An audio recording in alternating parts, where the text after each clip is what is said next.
जय संविधान, जय भारत, जय जोहार, जय भीम। साथियों, आपने देखा एक पत्रकार सुधीर चौधरी जो आज तक के पत्रकार हैं, या ये कहूं कि वो भारतीय जनता पार्टी के प्रवक्ता हैं, या ये कहूं एक घटिया मानसिकता वाले व्यक्ति हैं।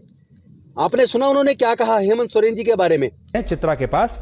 चित्रा, अब आप हमें बताइए कि हेमंत सोरेन बाहर आए या नहीं आए, और अब आज की रात उनकी कहां बीतेगी। उन्हें तो बहुत शानदार लाइफस्टाइल की आदत है, वो प्राइवेट प्लेन्स में चलते हैं, बड़ी बड़ी गाड़ियों में चलते हैं। आज उनके लिए एक तरीके से वैसा ही होगा जैसे वो 20, 30, 40 साल पहले वापस अपने किसी आदिवासी के तौर पर किसी जंगल में चले जाएं। आज की रात काफी मुश्किल होने वाली।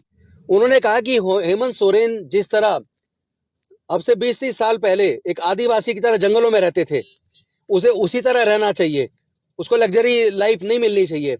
यानी कितनी घटिया मानसिकता है इन लोगों की आदिवासियों के बारे में। ये अनुसूचित जाति जनजाति पिछड़े वर्ग के बारे में इनकी मानसिकता इतनी घटिया है। ये सोचते हैं कि जिस तरह अब से 30-40 साल पहले देश में दलित आदिवासी पिछड़े वर्ग के लोग जिस बदहाली में रहते थे, जिस तरह का गुलामी का जीवन जीते थे, वो उसी तरह का गुलामी का जीवन जिए। और दूसरी तरफ खुलेआम ये पत्रकार नहीं बल्कि बीजेपी के प्रवक्ता इन नकली टीवी चैनलों पर बैठकर, चाहे वो आज तक का चैनल हो चाहे दूसरे, चूंकि ये मुख्य मीडिया जो अपने आप को क्लेम करता है, ये बेसिकली मीडिया नहीं रहा, ये भारतीय जनता पार्टी के प्रवक्ता चैनल हैं। भारतीय जनता पार्टी को फाइनेंशियल मदद देने वाले उद्योगपतियों के चैनल हैं, और ये लोग इनके गुलाम लोग हैं।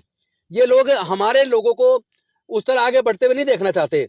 अब आपने एक चीज देखी है कि नीतीश कुमार जी ने इस्तीफा दिया और देने के बाद उनको 12 घंटे के अंदर दोबारा से शपथ दिला दी, और दूसरी तरफ चेम्मई सोरेन जी ने 43 विधायकों के साथ परेड करके और एक लेटर के माध्यम से झारखंड के राज्यपाल से निवेदन किया कि आप हमें शपथ दिलाइए, हमारे पास पूरा बहुमत है। लेकिन 2 दिन से ज्यादा हो गए, आखिर झारखंड के राज्यपाल किस बात का इंतजार कर रहे हैं? क्या वो भारतीय जनता पार्टी के इशारे पर उन सारे विधायकों को तोड़ने के लिए भारतीय जनता पार्टी को टाइम देना चाहते हैं?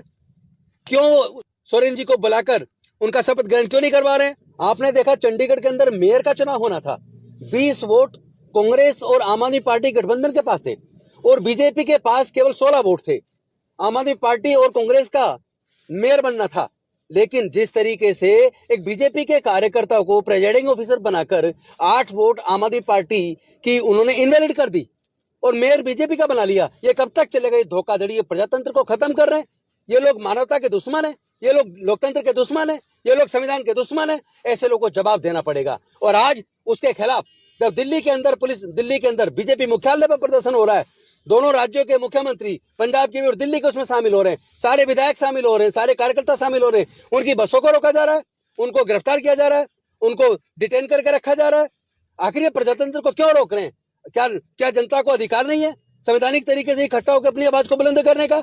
आखिर कब तक चलेगा? ये लोकतंत्र की हत्या देश के लोग स्वीकार नहीं करेंगे। मोदी जी की तानाशाही को जनता उखाड़ के फेंक देगी। लेकिन मैं निवेदन करता हूं, आप शांतिप्रिय तरीके से, संवैधानिक तरीके से अपनी आवाज रखिए, सड़कों पे उतरिए और अपनी आवाज को बुलंद कीजिए। और मैं तमाम देशवासियों से निवेदन करता हूं, ये ईवीएम से जीतने वाली सरकार, ये दलित विरोधी सरकार है, ये आदिवासी विरोधी सरकार है, ये महिला विरोधी सरकार है, ये अल्पसंख्यक विरोधी सरकार है, ये पिछड़ा विरोधी सरकार है, ये किसान विरोधी सरकार है, ये मजदूर विरोधी सरकार है, ये गरीबों के विरोध वाली सरकार है जो केवल ईवीएम से जीतती है। इन लोगों को जवाब देने का समय आ गया है, सड़क पर उतरने का समय आ गया है। संवैधानिक तरीके से, प्रजातांत्रिक तरीके से सबको सड़क पर उतरकर इस सरकार का जवाब देना होगा। और एक और मैं मांग करता हूं कि इस घटिया मानसिकता वाले पत्रकार सुधीर चौधरी पर तुरंत मुकदमा दर्ज करके इसको जेल में डालिए। इसकी जगह जेल के अंदर है। ये वही है ना जो ब्लैकमेलिंग के आरोप में जिसने पैसे लिए थे, जो जेल गया था, और ये दूसरों को सीख दे रहा है। ऐसे लोगों की जगह जेल में है। मैं समस्त देशवासियों से निवेदन करूंगा, इसके ऊपर जितना ज्यादा हो सके उतना ट्वीट कीजिए, उतना ज्यादा फेसबुक पे डालिए, और इस जातिवादी सरकार के खिलाफ न्यायिक तरीके से, संवैधानिक तरीके से अपनी आवाज बुलंद कीजिए।